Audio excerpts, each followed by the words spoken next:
That weird sense of going out in the street and everything is good. You can get your cappuccino and you can get your this, and everything seems in the moment normal. At the same time, you realize everything is changing. Every assumption about how this country functions is under attack. The idea of the government that that you have grown up on, Republicans or Democrats, it doesn't matter, all of us have grown up on, is being dismantled. That is it. And unless there's somebody who can express that, we're just cooked. I'm Joanna Coles. And I'm Michael Wolff. And where are we going? Deep, deep, deep inside Trump's head. Are you over your jet lag? Yeah, I'm at an age where I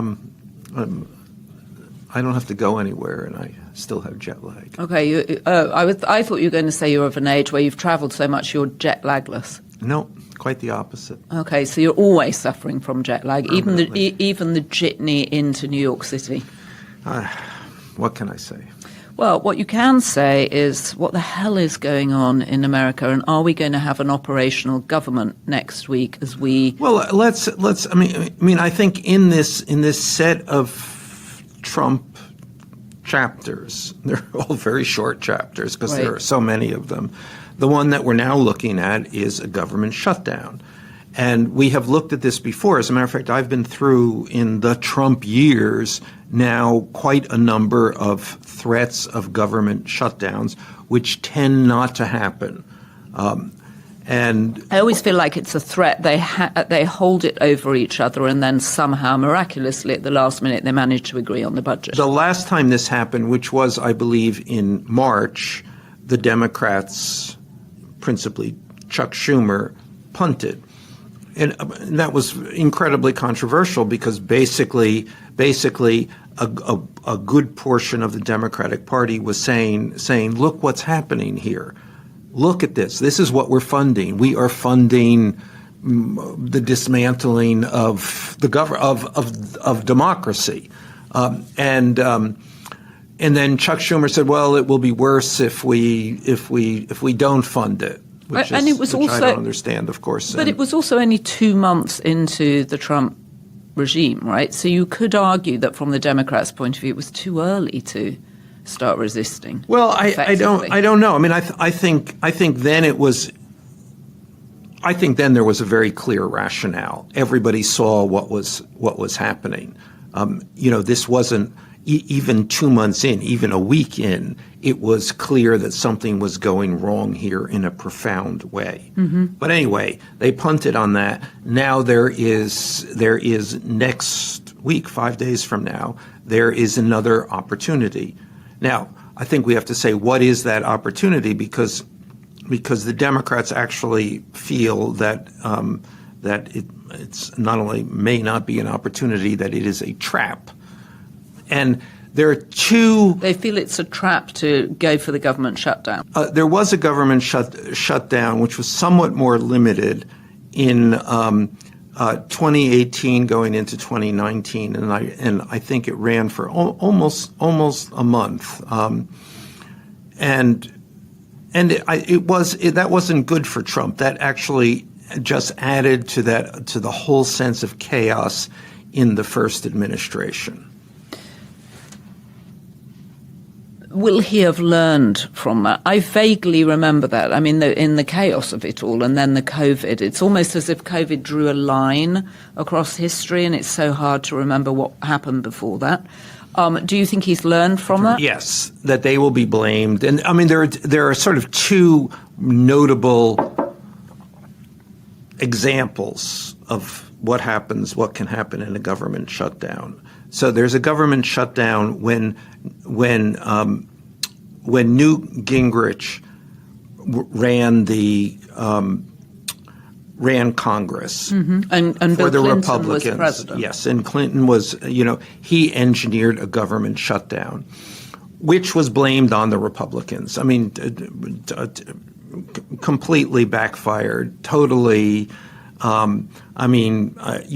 It ruined his reputation, Newt's, and it was a huge plus for the Democrats. So everybody is looking at this and saying, this could backfire.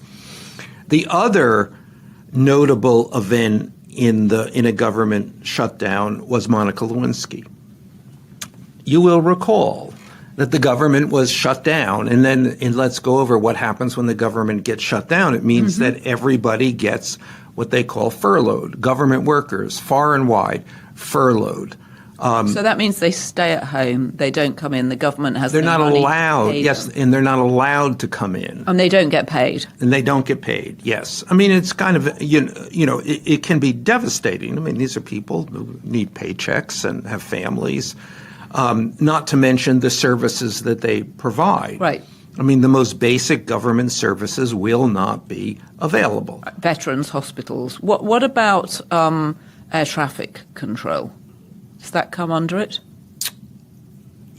Yeah, I don't know. Okay. There are certain things, and there will be certain exceptions for critical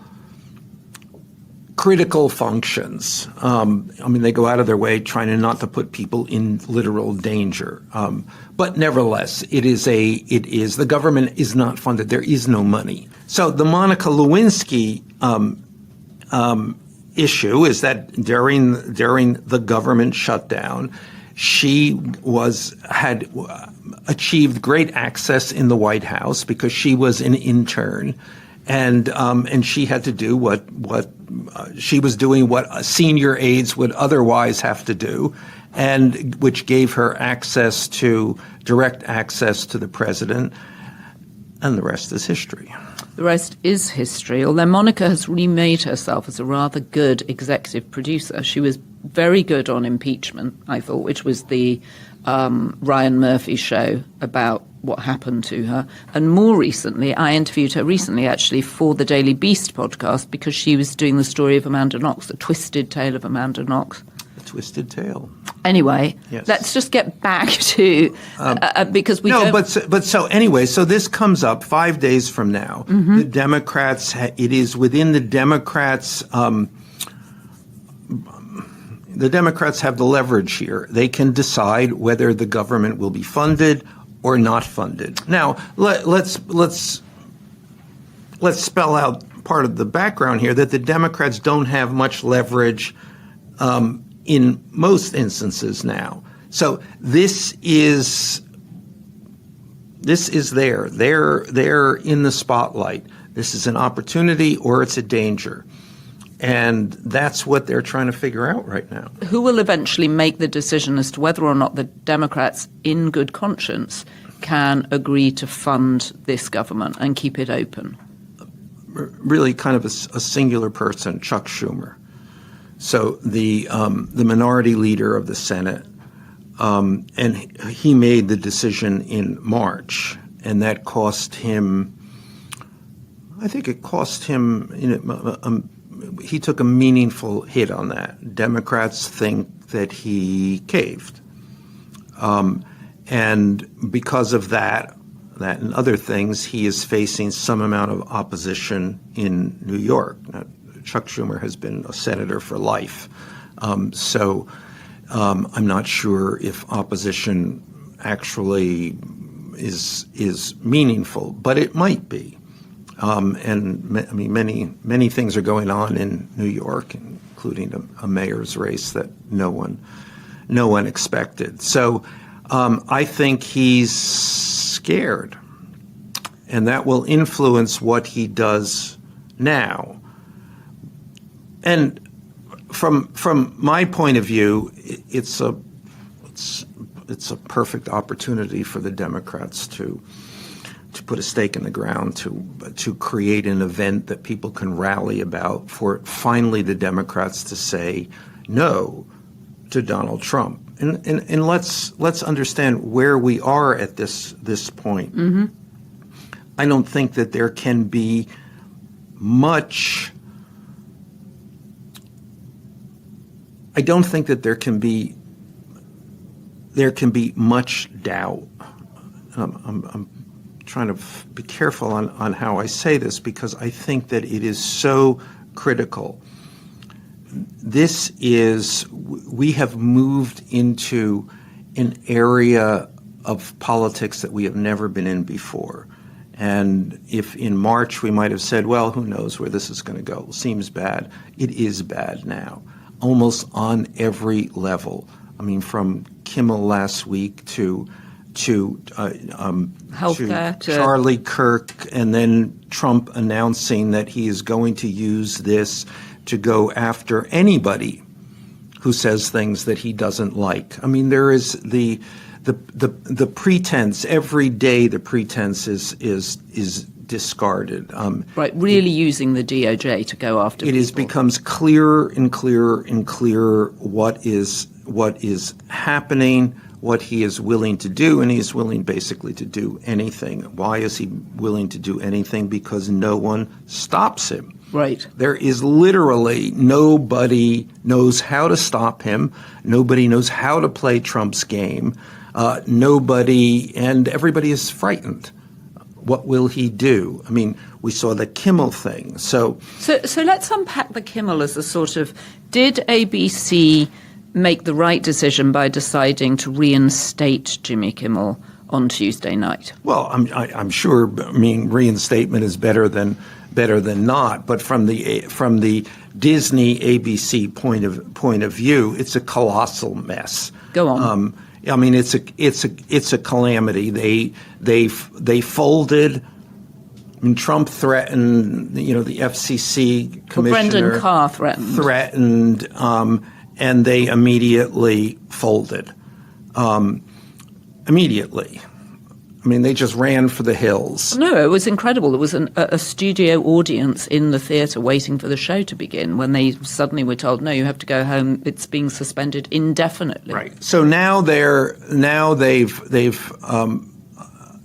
capitulated on that. we're wrong, or whatever rationale they come up with putting Kimmel back on the air. But I mean, clearly it's a cock-up. It's a corporate cock-up of immense proportions. I think Bob Iger, the CEO, chairman of Disney, will lose his job. I think the head of ABC, Dana Waldron, will lose her job. I think the ripple effect of this is going to be huge, and it's relevant for where we are now, because one of the questions that keeps coming up is, what do you do about this, about Trump? Right. How do you push back? How do you stop people being scared? Where is the opposition?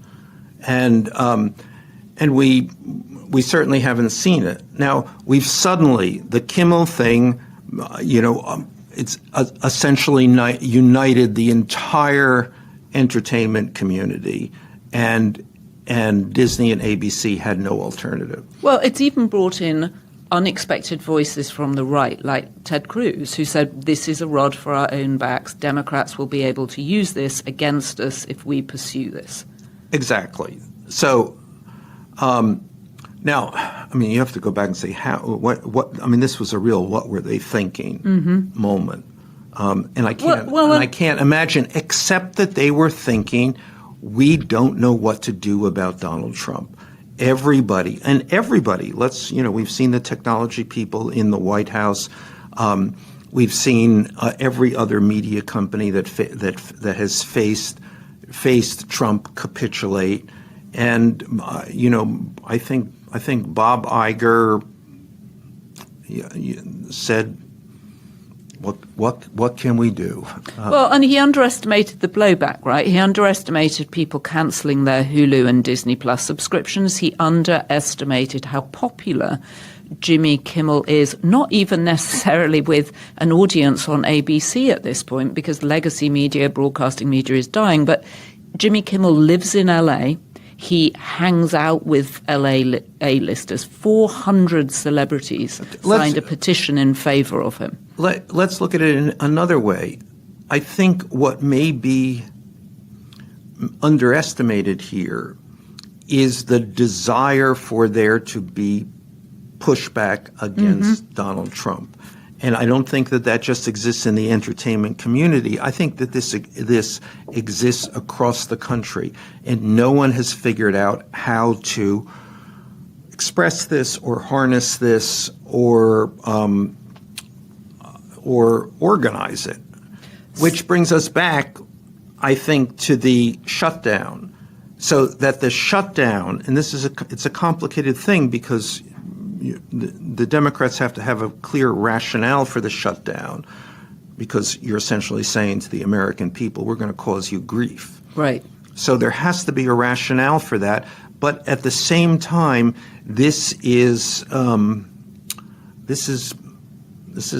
backbone, which the American people who are opposed to Donald Trump, and that's at least half of the country, maybe a little more, have not seen. So it's a kind of thing, and I think it's a moment in which people can say, okay, yes, we're not all just victims of this. We're not all just bystanders to whatever this thing is that's happening. There is a mechanism here for us to protest. Something here, but then you have to make that happen. And the problem is, the message now is about, it's about health care. We're not going to fund the government unless the Trump administration agrees to reinstate the following issues, which seems to me, sure, but it also seems to me bureaucratic. So, and it's not the rallying message. And another problem there is that this is sort of Chuck Schumer is at the middle of this, and he's not a rallying guy. Well, I was just going to ask you, is this Chuck Schumer's moment? Is he the man for the task?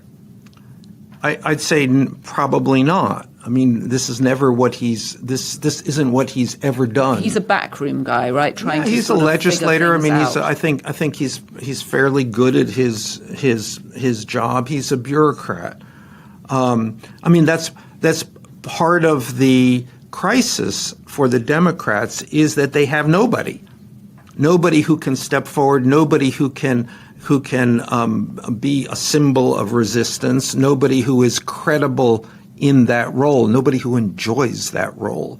Right, because we've got governors who've made noise on social media. You've got J.B. Pritzker in Chicago, who's been trying to, front up to Trump and say, we don't want your people here. You've got Governor Newsom, you've got Wes Moore, you've got people who've protested him sending troops in. But this is different because it's Congress. Yeah, and we're just starting to see those Democrats in state houses step forward, and we don't really know if any of them has the moxie yet, or anyone who can articulate this in such a way that people say yes. Yes, close down the government, shut the VA hospitals. But in terms of Congress, nobody. These are Democrats who have been in positions of power, many of them, for a very long time. They actually come out of a time, or at least the expectations of time, around the corner when they're in charge. Mm-hmm. And that's what they do. And that the idea that now is a different time and demands different temperament is I think still has not kind of gotten through here. We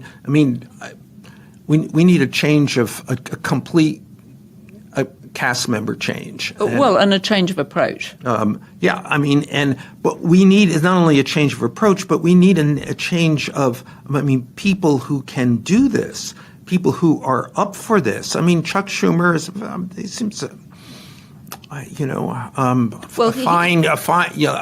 He's been in this job a long time. I'm sure he does it. He does it relatively well.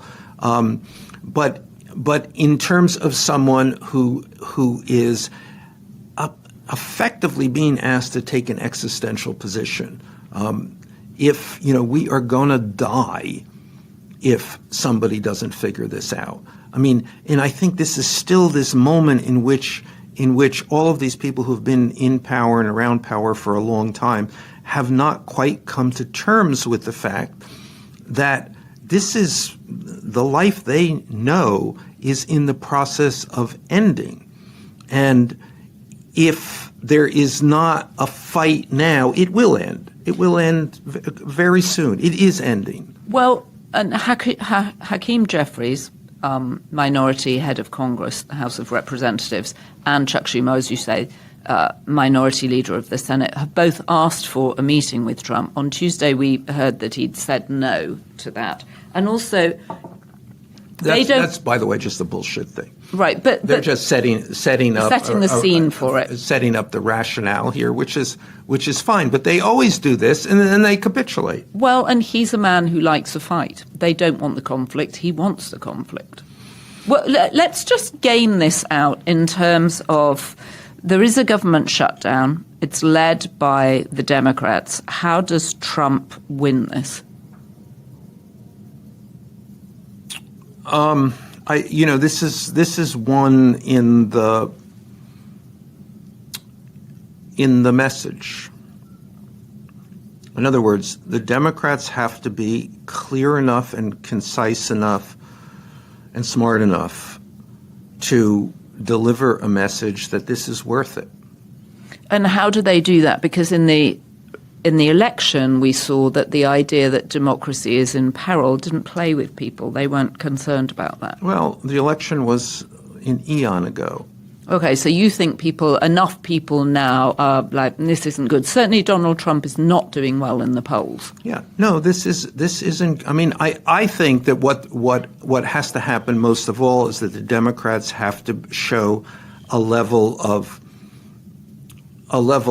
commitment, a level of crisis. They have to recognize they have to express what's going on, and they have to recognize what's going on. I mean, if there is not a way found to oppose Donald Trump, the entire thing is over. So what? We saw. This is a critical moment. And it's that weird sense of going out in the street and everything is good. You can get a cup, right. You can get your cappuccino, and you can get your this, and everything seems in the moment normal. At the same time, you realize everything is changing. Every assumption about how this country functions is under attack. So what's the learning from the U-turn at ABC from Bob Iger pulling Jimmy Kimmel off the air, suspended indefinitely, to them reinstating him on Tuesday? What is the learning? Well, I think and would hope that the learning is that there is that people are angry and they're not going to take it anymore. And what's going on in here? What is going on in Trump's head as he's thinking about this? Does he want to force the shutdown? Yeah, no, and that's the thing, and that's what the Democrats are worried about. He's ready to go to battle. That's why he's so good at this. They cower, he charges. They cower, he charges. Do you think that's a deterrent to Trump, or do you think he's got so much momentum for his changes now? He's just railroading through everybody. I think he's going to railroad ahead. I think that the Democrats I think there's a very good chance they'll capitulate. Well, we'll see. We'll be back on the day of the potential shutdown. What better time? We'll be spending the weekend observing. And also I think the Democrats have probably all at this point read Ezra Klein's piece in the New York Times or listened to his podcast, which came out 2 weeks ago, discussing this very thing. And I heard it echoed in my circle of Democratic friends. Well, have you read Ezra Klein? Talking about you need to take this seriously. The threat of a shutdown, you need to think about how you could use it for Democrats. Can you actually, in all good conscience, fund this government given what they're doing? There was someone else's, alas, I don't remember who, that argued just recently, yesterday or the day before, that this should not be about the things that they have now itemized, healthcare, et cetera, that this should specifically be about tariffs. I mean, to me, that's the same issue. Tariffs, healthcare. It avoids having to come to terms, in which the Democrats always do, with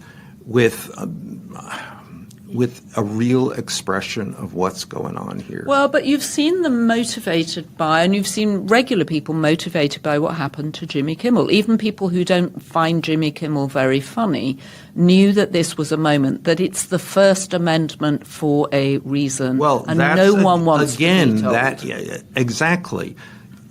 So I think the idea that you have to run from these broader issues, that the world as we know it is breaking, and unless someone steps forward and starts to do things, throw bodies into the before the onrush of machines, we are going to be in trouble here. There is not going to be any going back. Well, and I think one of the reasons that people were fed up with the Democrats was cancel culture, right? The fact that people felt that they couldn't say what they wanted to say, that common sense speech was no longer allowed. The Democrats have become too woke. And now you have the opposite of that. Trump saying he's coming after people. J.D. Vance saying, if you say something disrespectful about Charlie Kirk, we are coming after you. And guess what? You should call someone's boss if you see someone else doing it. If you have a friend saying this, call their boss.